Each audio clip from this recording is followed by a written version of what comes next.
My name is Kamal Wallahi. I'm Professor of Strategic Management at Warwick Business School. I do research on three main areas.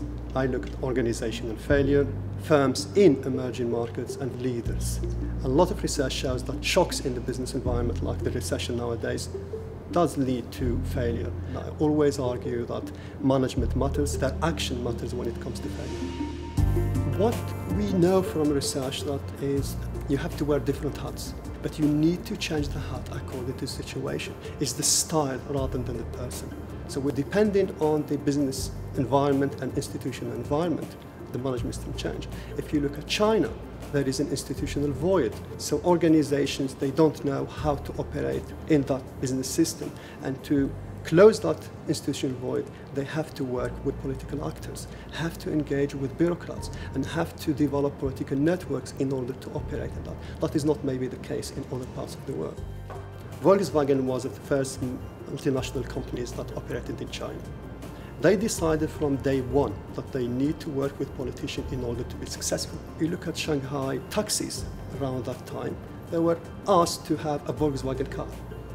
So they had a captured market.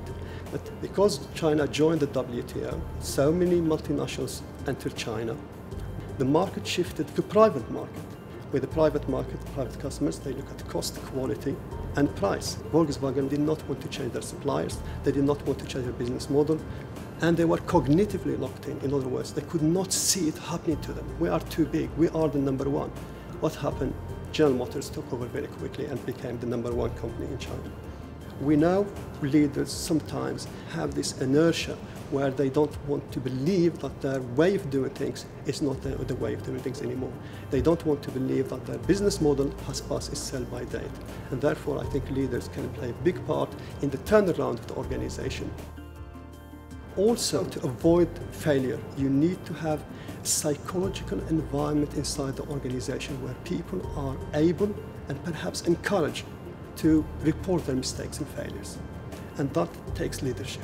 They need to create a culture within the organization where it looks at what went wrong rather than who did it. Rather than go for the blame, try to rectify the problem. So leaders can play a part to deal with issues when there is a sign of failure.